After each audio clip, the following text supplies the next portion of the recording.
In this episode, we have another special guest.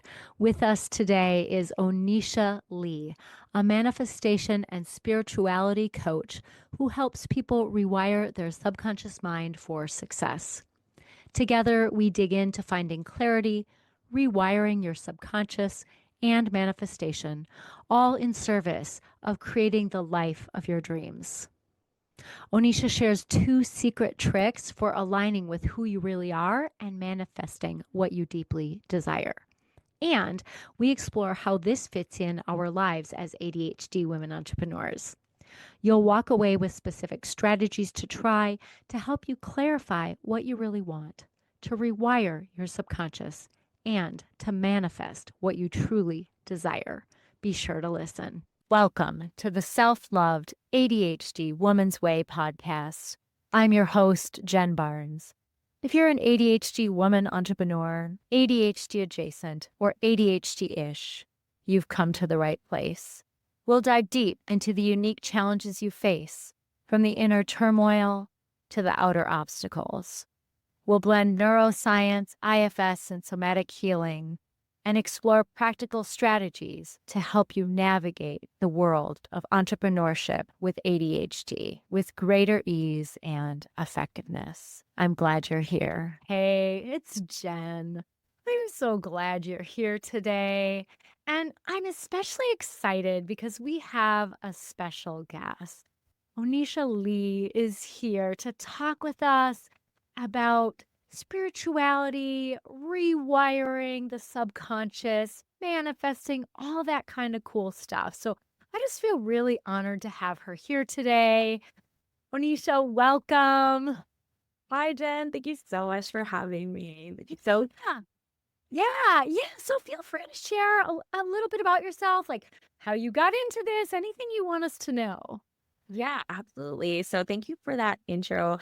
I am a manifestation and spirituality coach, and I do help people rewire their subconscious mind for success, for helping them create their dream life, whatever it is that they want to do. I just love getting to the nitty gritty root cause of what makes you and how you can get better.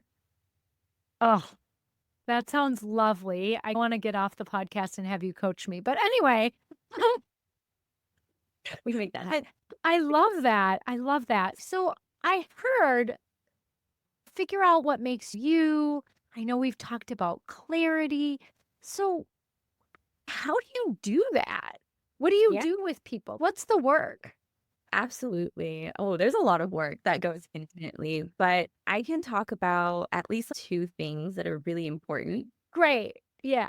Yeah, with me and my clients. So, what I've noticed when people feel really lost and they just don't know what the next step there is to do. And for context, like a lot of people that come my way are normally in this transition period of their life.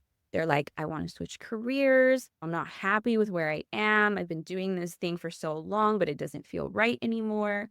Or they're happy with their career, but their personal life needs changing, like their own goals. They're shifting, but they're just like, but what is that? I don't know. I'm lost. Yeah. So I like to take people when they come into me and the most beautiful part is that a lot of us have never given ourselves permission to be someone different than Ooh. who we were taught to be. A lot of us have not given ourselves permission to be other than who we were taught to be. Wow. That's actually huge. And I see that a lot with the ADHD entrepreneurs I have, especially ADHD because of the masking that Ooh. goes on. Yeah, that's a powerful statement. Never thought about that. Thank you. That's like step one, right? I believe Yeah.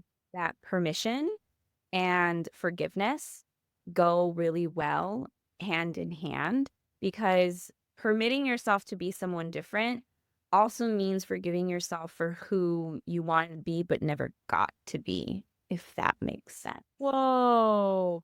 Yeah, I mean, we're talking to a group of ADHDers, and a lot of times we have Not everyone in that follows me is in this situation, but a lot of us were told, "You didn't live up to your full potential," and all that kinda stuff, so, like, I gotta believe that resonates with at least one person listening.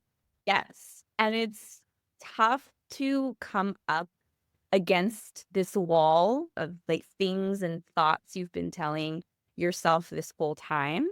So I bring all of that out in people and I get really real and I go, well, who did you want to be as a kid? What were the things that lit you up? Your inner child is the key to figuring out what your true wants and desires are.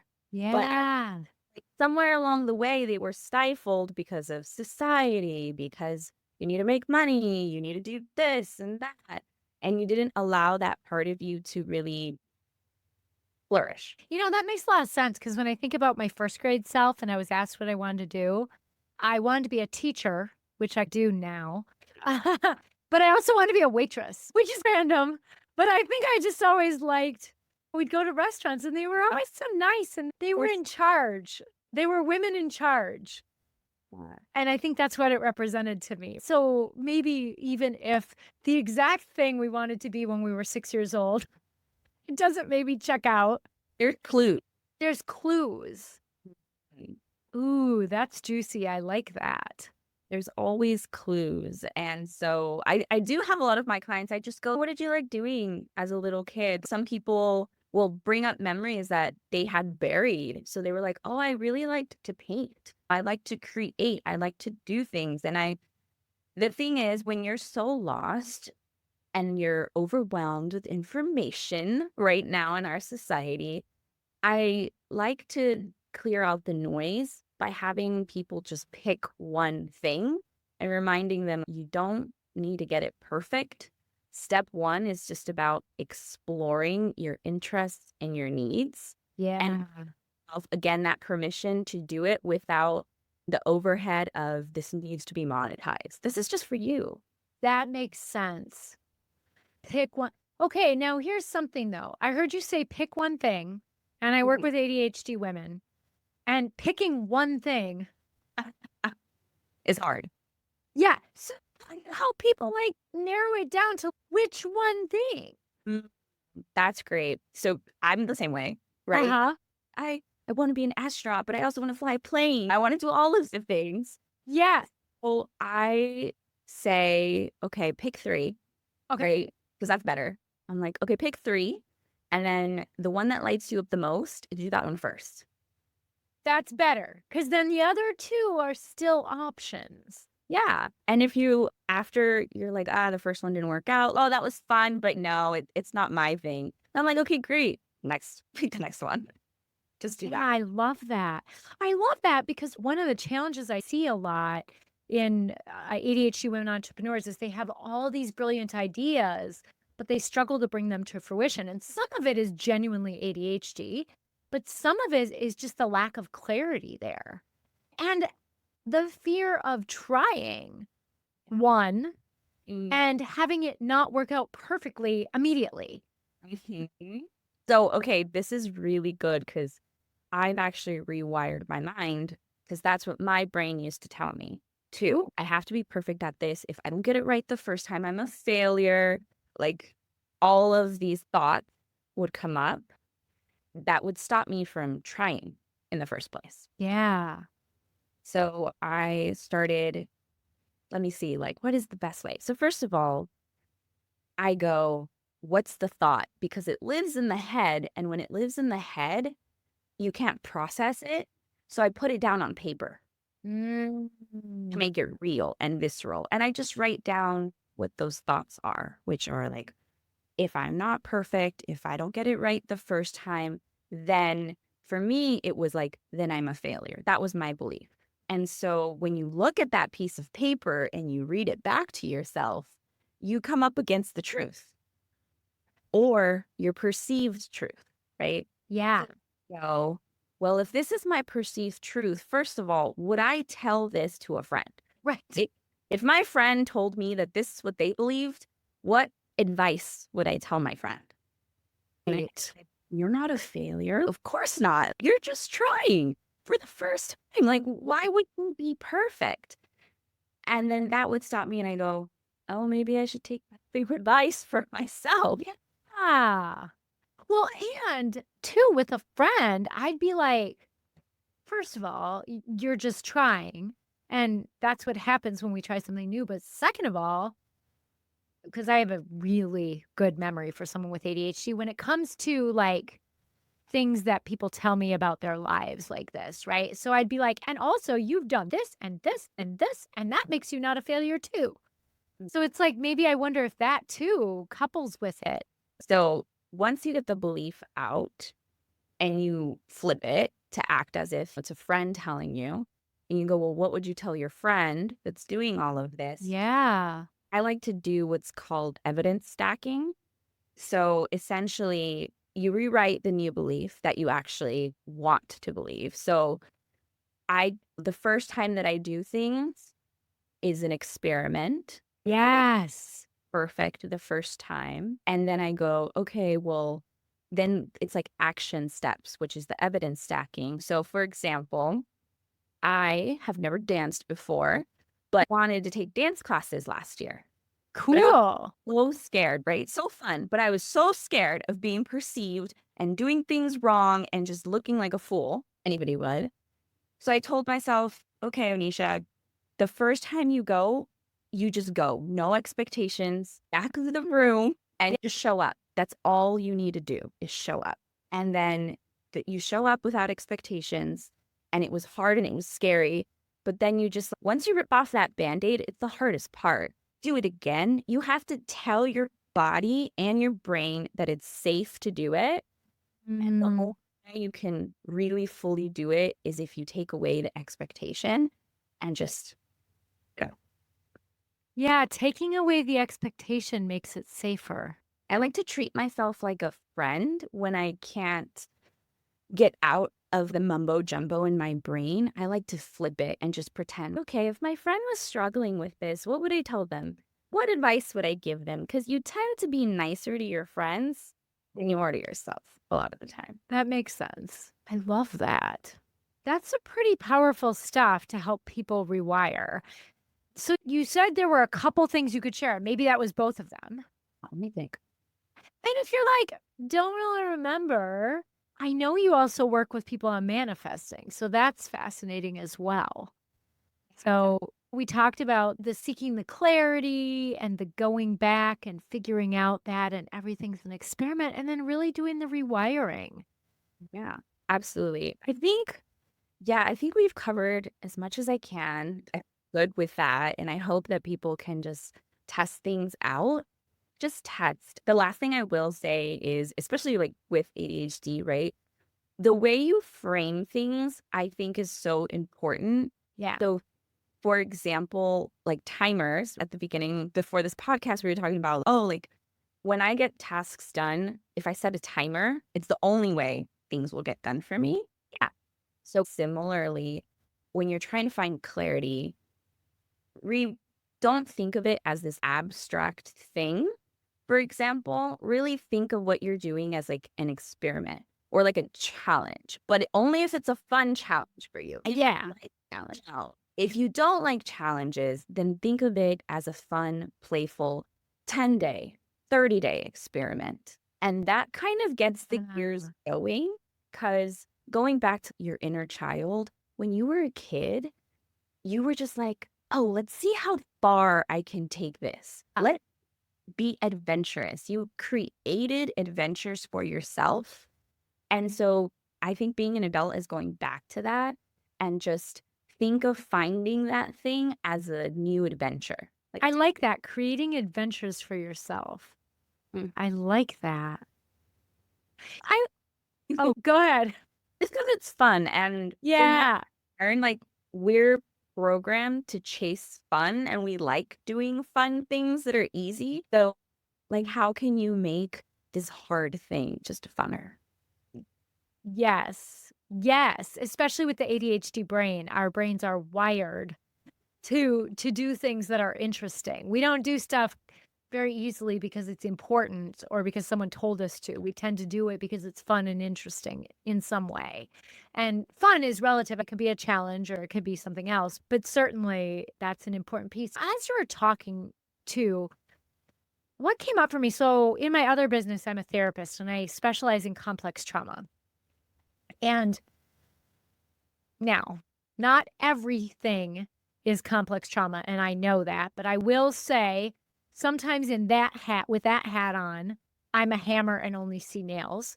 But at the same time, I do see a lot of complex trauma in our society, which I believe stems from generations of patriarchy and war, which is really came with the patriarchy, all that kind of stuff. So, what do you say to, and maybe you, I don't know if you run into this, but I can imagine I might run into this because I see a lot of people with complex trauma who, if I said, what was something you like to do as a kid? And they were like, try to stay alive.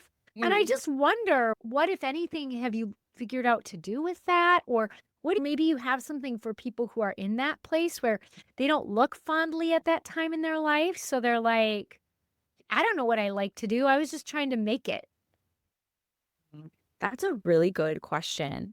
So, and I can relate in the sense that like my parents come from a really difficult time. So, for that, I would say, okay, if they can't find anything as a kid, you just push the timeline further. So, okay, as a teenager Yeah. or even as a young adult. And if they still, like, if you still don't have anything, I go, okay, well, now that you're in a better place in life where you can work on yourself and want to, what are some of those desires that have been in the back of your brain? Actually, there's two things. One is, what is something you've always wanted to do within the last 5 years and you Yeah. haven't given yourself the chance, the opportunity? And the second thing is, I like to look at jealousy. A lot of people frame, you think being jealous is bad. I don't see it that way. I see jealousy as a tool that tells you what you actually want but don't have. Woo. Because That's cool. if you're Uh, jealous of something, you want it yeah. because it piques your interest in some way, shape, or form. Like when I see people traveling the world, I'm like, I want to do that. That looks so. Yeah. And I'm like, oh, that's because that's an interest of mine that I didn't know I had, for example. Does that make sense? That makes total sense. I love that. Although I will say, I am always envious of people who have very clean and organized homes, Same. but the effort that comes along with that envy, Mm-hmm. like creating that, doesn't really make it something I want to pursue. I agree. And that's when I go, well, maybe I would just hire someone to clean it. There you go. That's the dream for me there. That's that part of that dream. It's actually on my vision list is to hire someone to clean my house. It's something you want, but don't personally want to do yourself. That's right. So some of those things that you look at with envy, it doesn't mean you have to be the one to do the work to make it happen. It just means you want the outcome. I love that. That's really great because it's just clear. It's not about laziness. It's just about what like, where we want to spend our energy. And also, to be fair, there are certain things that take way more energy for the ADHD brain. Things that are admin tasks and boring, repetitive tasks like cleaning, because you clean it and then 10 minutes later, it's already not still that clean. And so it's just like it feels pointless. And that is not something the ADHD brain likes to do because it looks like a waste of our energy, which our energy to do stuff, like our task energy, which we're already compromised in, or it feels like we are a lot of times. So I like that because then it's when I see someone traveling and going, yeah, I'd like to travel, that I could do. I could do that. But I don't want to live in a museum because I can't possibly clean up that well.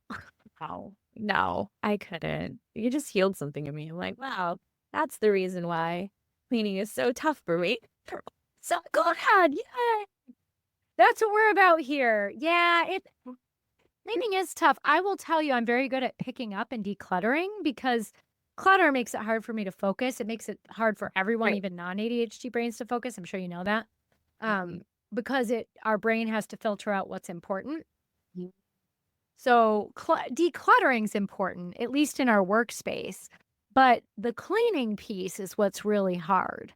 So, and then I got to believe I'm not the only ADHDer, but like when I'm cooking, I get food on my hands because I'm not neat, because I don't pay attention.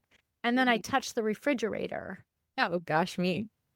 And there's like, I'll go there a couple days later and I'm like, there's like spaghetti sauce on the handle or avocado on the handle of my fridge.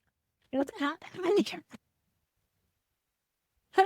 So it's like, Yeah.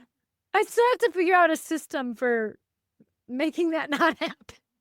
We are one and the same. Maybe that's a goal for my 50s. I love that. We're constantly learning and evolving. That's right. That'll be my goal for my 50s. Most people, they figure that out when they're like 10. Not me. Wow. Oh, fascinating. That's Now, excellent. now I'm like looking around my kitchen like, huh. It's so true. It's so true. Yeah, I love that. So, okay. So, how does manifesting play into some of the stuff we've been talking about? Because we've been talking about some really cool stuff and rewiring and really getting to know your subconscious, like desires. So, how does manifesting play into that? Yeah, I love manifesting. Manifesting, Yeah, you lit up. I do. I think because for me, manifesting is like a form of magic, which sounds so like fun. Like Uh again, huh. going back to that fun, it is a way to make the mundane a little bit more special. We have our everyday life. So for those of you who aren't aware about manifestation, right? We are constantly manifesting, which is good in a way.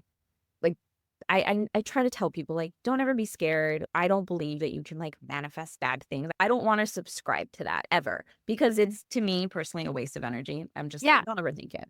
I like to use manifestation as like this really fun tool to bring, like I said, bring a little bit more magic into your life. And the way that I like to do that, our thoughts, especially for women, right? Yeah.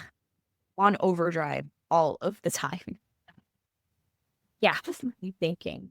So when we focus, I actually just said this yesterday. I was like, when you really start to focus on magic, more magic. Mm. When you like look for good things, you find good things. Grateful, which is at the forefront of everything, gratitude. Uh, Yeah. when you're grateful for the things you already have, you bring more good things into your life, just like naturally, magnetically. I believe that. I find that to be true in my own life for sure. Yeah, Yeah. I love that. So for people that are interested in manifestation, they're like, well, I've heard about this, but what does it really mean? Or how can I start? Right. I will put this trick tip out into the world because I did it the other day and it really worked for me. And it brought me back to like basics, for example. So I like to ask when I'm having like a hard day or I just want the day to be lit up. I ask the universe, but you can ask whatever you believe in, Right. even if it's the ether, like whatever. Right. Uh, I just go, hey, universe, I really want proof of magic today. Like, and I like to get a little bit clear. I want to go, please show me a sign, show me something I wouldn't miss, make it obvious Yes. that, like, I want to have a really incredible day. Show me a really positive sign, something I can't miss, something along those lines. And you can make it your own I love that. and just put it out. I like to spend, you don't have to spend more than a single 60 seconds on this. But set the intention, say it out loud, say it in your head, and just really believe. That's like the best, most, the two tools is a thought paired with an emotion. So you have your intention, which is the thought, and you pair it with feeling really happy, really giddy, really just, oh, something good is going to happen today. I love that. And then you just let it go. And I like to completely forget that I said it. And in the days that I've done that intentionally, I've been surprised with, like, I did this on New Year's Eve, and one of my best friends called me and was like, "I have a free ticket to this concert I'm going to." And it was an hour before, like, the concert started, and I was just like, "Yes, I'm down." I mean, Yeah. that's so magical. So, it could be as big as that, or I thought I was, like, maybe gonna get a cup of coffee for free. I'm just like, "Yeah, like, that would be great." So, just try that out. Yeah, I love that. It reminds me, every year on my birthday, I choose joy, and I Mhm. only choose joy. Everything that happens on my birthday is the Jen thing to happen. Like, it's just and I've done that for I don't know when I started doing it, probably in my late 20s, so, oh my gosh, we're talking, like, probably, like, almost 25 years now, but it every time, even at some of the darkest times in my life, I'm like, "This is my birthday. Today, everything is joyful." And even that, like, the magic that shows up on my doorstep because I choose that. And then I'm, of course, super grateful for everything that shows up. I'm so curious, can you name some things that have happened by choosing joy on your birthday? That sounds fascinating. Yeah, I let me see what happened this year. So, just even little stuff like in preparation for my birthday, I it was a Monday, so that's a big client day for me, and I'm self-employed, so I didn't want to cancel all my clients. But even just knowing that's a day of joy for me, I had all but 2 clients who either could go see me a different day that week or weren't coming at all that week because something like, it just like, it was just like, "This is your day." And and then right before I like to read okay, this is, like, trashy, but I got into these in my 20s, and now I just read them because it's fun. Generally, I read nonfiction or other fiction that's more, I don't know, well-written. Not to rip on Janet Ivanovich, but I love the Stephanie Plum series, which is, like she's like a bail bondswoman, and, yeah, it's hilarious.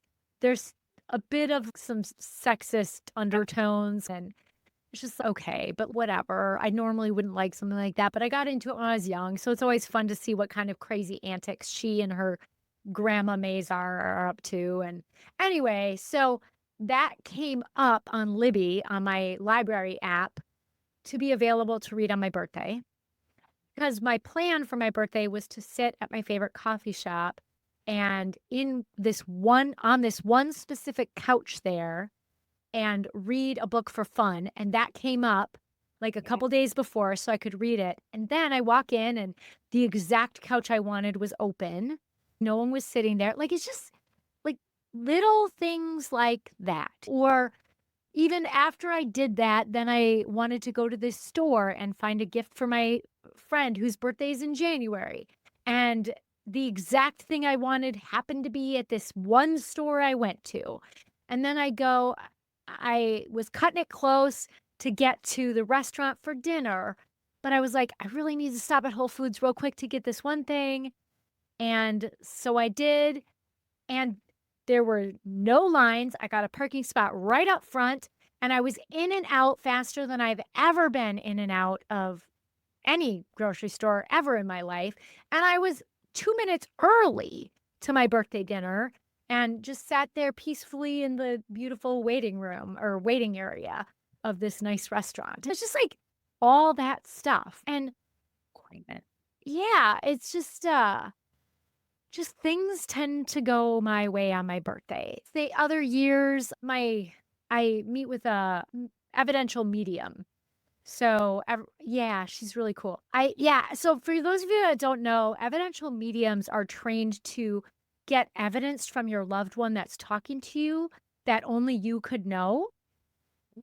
So, like, the first time I talked to her, I wanted to talk to my mom, and it's yes, and you answer yes or no only. And she was like, "Are you here to meet with a man?" And I was like, "No, I I know who that is." Like, I knew it was my grandpa, but I was like, "Whatever." She's like, "Oh, he's handing me those old green plastic things, baskets that hold tomatoes, like cherry tomatoes." And I was like, "Oh my god." So my grandpa, first of all, he was a grocer, so he had access to those. But second of all, he had a tomato garden and I would steal the tomatoes. And so he would just go get a basket and say, Jenny, honey, why don't you just take some of them home? So that's what evidential mediums do. They're able to get evidence from the other side so they can prove it's your loved one. So your loved one knows how to prove it's them. So anyway, but a lot of times I'll meet with the evidential medium right around the time I was born because for years my mom called me at the exact time I was born. Um, yeah, it was really cool. 10:31 in the morning. So it was not like 2 in the morning. So anyway, this one year I was meeting with the evidential medium and we had scheduled our time and she was running 1 minute late. She got on at 10:31 instead of 10:30. I'm so sorry I'm late. It just felt that I needed to be here at this time. Wow. Hidden. She had no idea. You had no idea. So it was like my mom calling me, which is magical. So just stuff like that. Or I don't know, this year I sent my first book off to my editor at the exact time I was born on my birthday. And then she writes back that day, wow, this is really great. Stuff like that. Just All good things. Just again, little pieces of magic. Oh, these are turning out really great or like better than expected. yeah. Yeah, and it's every year there's stuff. Like that's just what I remember from this year. I can't remember years past, but or there's another year where the Harry Potter Symphony where they play the score to the movie, right? And I got into Harry Potter in 2016. That was the first time I'd ever really connected with it because when it came out, I was an actuary and had exams and the idea of reading what at the time seems like a silly book was not going to happen. And then when in 2016, I was like, oh my God, I love this. Well, so one year the Harry Potter Symphony was on my birthday.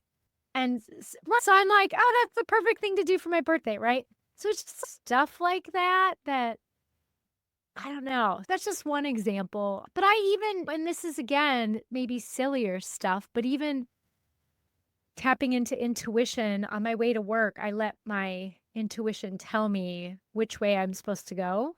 What's happened when you do that?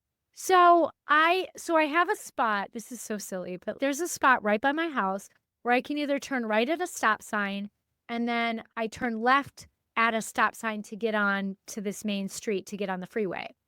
Or I can go straight, there's no stop sign, turn right, and then there's a stop light to get on the freeway. And because it can be faster one way or the other, just depending on what's going on that day. So I've started just this is going to sound crazy, but just letting the universe tell me which way to go. Every time I do that, I get there. And if I take the way that doesn't involve the stoplight, I'll see the cars that I would have been behind at the stoplight. Whoa. Yeah. Or there'll be times where I will go the way of the stoplight and I'll see like extra traffic going. So I would have had to wait anyway, which is like this small stuff. But what I find is when I manifest those small things and I'm grateful for them and I pay attention to them, then that seems to help me manifest bigger stuff. Absolutely. I love the examples. And that's again like evidence stacking. Because you're telling your brain I can do it. Yeah. And you're like, well, if I can do these little things, then you climb up the ladder to like the next thing, which is like bigger than that.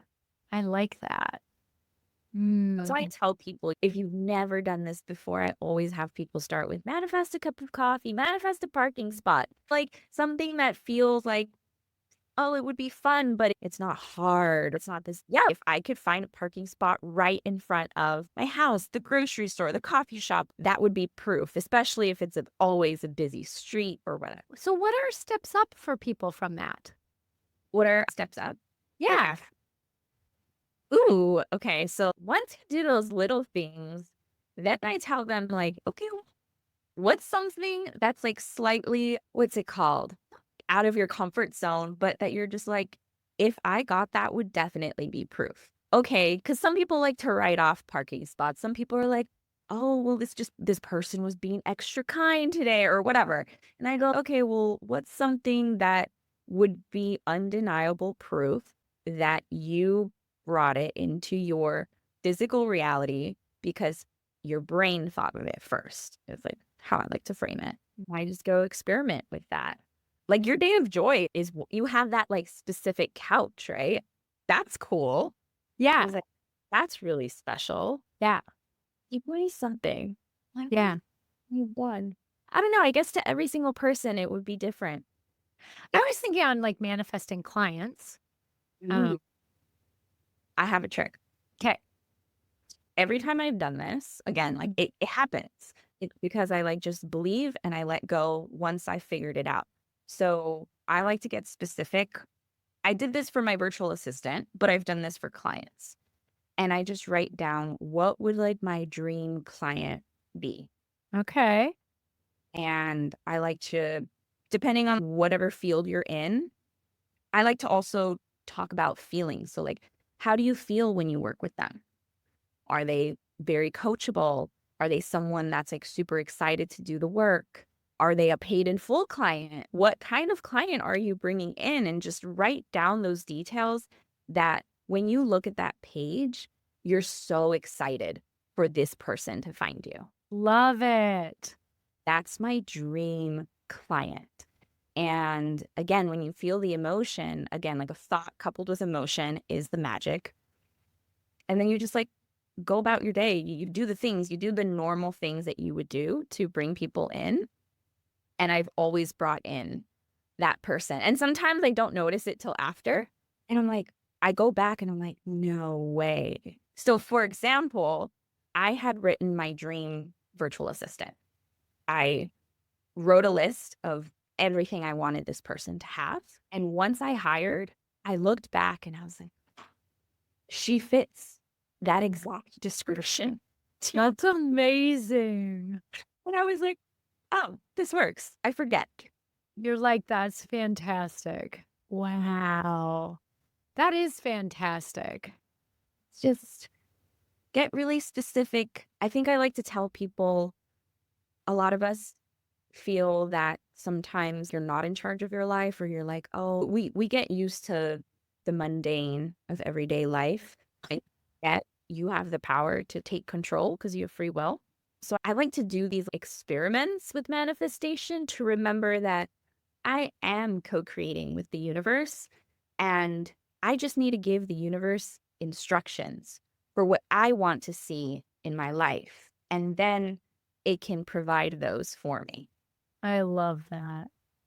Just need to give the universe instructions. That is so great. You've shared so much today, Oneisha. I appreciate you sharing about how we get in touch with ourselves, how we can start to rewire our subconscious. And then the manifesting piece is just, it's so important. And you share a really nice, easy way for people to just start doing it, even if you're not totally a manifestation junkie. It's, oh, just try this and see how it goes, right? It's an experiment. And I like that because so much of life is an experiment. We're just here learning and growing and doing some stuff poorly and then going, oh, that didn't work. I could learn from that. I may as well because it was uncomfortable. 100%. Yeah. Yeah. You'll always, as long as you keep trying, you'll never lose in life. Yeah. I like that. I like that a lot. Oh, well, what a blessing for you to be here today. Thank you so much. Now, if people want to find you or work with you, I think you said they can find you on your Instagram page at Spiritual Fit Babe. Is that right? So we'll put that in the show notes so you can hook up with Oneisha. And if they want to work with you, could they just DM you? Yeah, you can DM me. My DMs are open. Perfect. That's awesome. I love that. Thank you so much for being here today. I just really appreciate you taking the time to share your wisdom with us. Thank you so much for having me, Jen. This was so lovely. It was such a pleasure to talk to you. You're so fun. Oh, likewise, dear. All right. So if you're not following the Self-Loved ADHD Woman Way podcast yet, I would love it if you would hit that follow button. And if you haven't left a review yet, please leave a review. And if you're like, but I don't know how, Jen, I've got you covered. I made a janky video. with me, my iPad and my phone trying to show you. So I've got you covered. So I would love it if you'd leave a review and make sure you check out Onisha on Instagram. So thanks for being here, y'all. Take care.